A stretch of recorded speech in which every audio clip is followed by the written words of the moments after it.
him having a 3rd grade education and being as wise as he was, marrying a woman who was college educated, who's a nurse, who's as smart as she was, what it gave me is some context in terms of you need a little bit of everything. You know? So I don't really accept being judged, and I try not to judge people because I've needed every type of black person it is. You know, black people say, oh man, you folks get to work for government, they don't work for nobody. Shit, when I go into the city of Atlanta and I need to get a permit, I'm looking across the table at a bunch of black women, man. Hey, they know what they're doing. I go in there, hey, I really don't know what I'm doing. I need some help on this, you know what I mean? Because that's who's gonna walk you through the process to know what you're doing. So when you do say, well, I want to save time, I'm gonna go hire the white boy, I'm gonna hire my lawyer. The lawyer ain't gonna you on no time. I know how much time it takes because Miss Crawford already walked me through the process myself. You ain't gonna tell me it take 8 hours and it took me 2 down there by myself. So Atlanta just taught me, man, don't be so quick to judge. The people like my man, Herman Cain, who's a Republican, a lot of people celebrated when he died, but man, came up right on the west side. I think he was originally born in Memphis, but came up on the west side. His father drove for the president of Coca-Cola. He went to Morehouse. Of course, he was gonna be a little more conservative. He was a poor boy at Morehouse. He didn't want to get kicked out, but when I tell you, he did everything he could in that community to try to help out. You look at Vernon Jordan. Vernon Jordan, high Democrat brother, died, but was influential to the cleansing more. A lot of people didn't like him that would say more conservative, but man, what he was able to bring to the Democratic power in Atlanta and what that brought economically mattered. So for me, I've needed all type of black folks in my life, so I try not to be too judgmental. Where do you draw the line? Where do you see that the phrase "all skin ain't kin"? Well, all skin ain't kin. Different people have different agendas, depending on what that's fine. And it ain't always time to mix and mingle. But our business is our business, and our kind is still our kind. That's all. You have to, I know some preachers, boy, if Farrakhan in the room, they won't come in there. I know some Muslims, if some pork being cooked in the room, they ain't gonna go in there. But you're gonna need people who are diplomats of sorts from each of those communities to be able to commune together. Like when you talk about, they start what Brother Don, what brothers like Brother Tony Muhammad have been able to do in terms of reaching into the hip hop world and making sure even the newer guys hear the minister and the minister can minister to them. When I walk in the room with TD Jakes and he says, Charlamagne has told me about you and these are some things I think stuff, all that matters, man, because all of us are different tribes of some sort because we've chosen different tribes and born into families. But we got a common enemy. We got people who want to use you. We got people who want to abuse you. They don't care what God you call God. They don't care what you eat. They don't care who you voted for. You are easy to use. And if you let yourself be used without counsel with your brothers and others to see what's going on, you will be used. So when people say all skin folk ain't kin folk, it's usually you don't fit my agenda. And I'm just like, okay, you don't fit my agenda at this time. But even a house nigga got to roll because somebody got to tell the niggas Harriet coming. And somebody got to make sure the master sleep. Right. Hopefully that's what he's doing though. Yeah, a lot of niggas got away. True. Yeah, see, we tend to forget about that part. Yeah, a lot of niggas got away. 40 million, it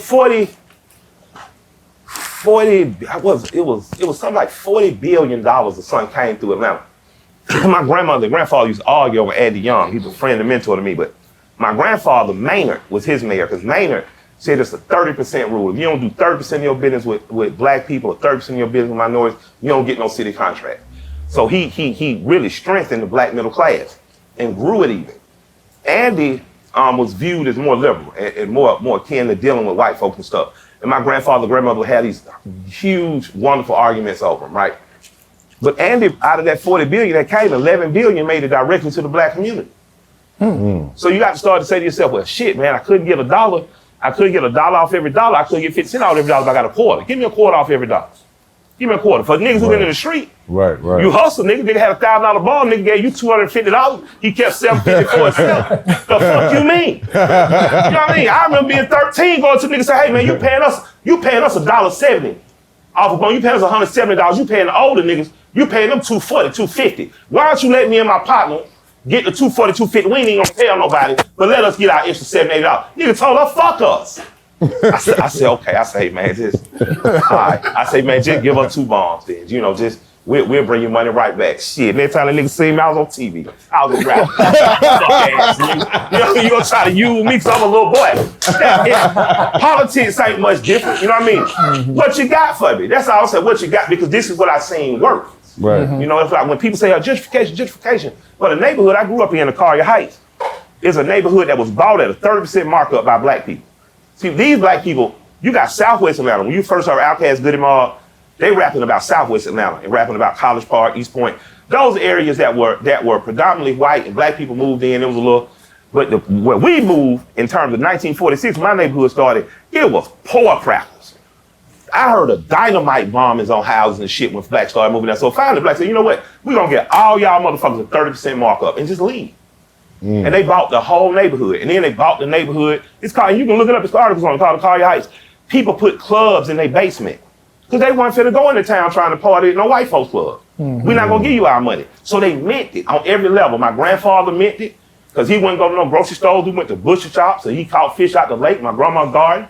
The people who was rich meant it because they wasn't taking their money to the hotels, renting out no ballrooms. They had their whole houses set up like clubs and hotels. So I grew up in a very Black Power environment that was not the theatrics of Black Power per se, right? But what it was is an everyday foot in front of the other, strength, will, and determination to keep as many things black as you could in front of you. So that's just the way I learned, you know? Have the theatrics overtaken the one foot in front of the other You mentality? need the theatrics. You need theater because that's what attracts people to things. You know, man, one thing I loved about the Muslims when I was a little boy, man, they looked good. They look sharp. Now, I know I seen this nigga go to jail 3 years ago. You know what I'm saying? I know this nigga went to jail. The nigga was in a nigga suit, and this nigga had doodle stains in the draw, right? This nigga that came out of jail, man, this nigga last name X now. This nigga standing 6 foot tall. He got this bow tie on. This nigga smelled good too. So you need to present yourself in a way. You know, it took me and my stylist, we had to figure out, nigga, what jacket we wearing. You want to look good. You know what I'm saying? So the theatrics matter, but after the theatrics, what do we really have? That's all.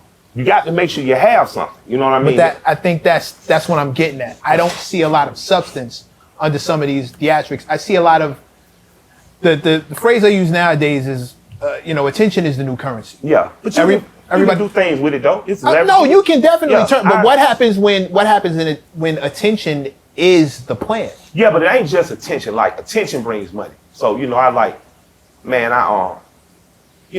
without naming names, organization got a whole bunch of money, man. One of the organizers, when they got hot water, hit me, said, will you stand with me? And as much as I wanted to, as much as I love and respect and want to see it happen, I'm thinking you didn't call me when you got the money. See, if you would have called me when you got the money, I don't even want no money from you. I already get paid singing and dancing. I would have told you, instead of buying 1 or 2 houses, why don't you come to Alabama, Mississippi, Louisiana, Tennessee, Georgia, and why don't you buy 500 acres? This trapper turn smack rapper. Only smack rapper that you know is smack rappers. Got bars I can hang with the backpackers. Trap star, I don't hang with the backpackers. I'm in the hood with the work you heard. Making fiends leave earth you heard. Got your baby mama thirst you heard. Feel the flow, nigga, throw it in reverse. This the wave you need to surf you heard.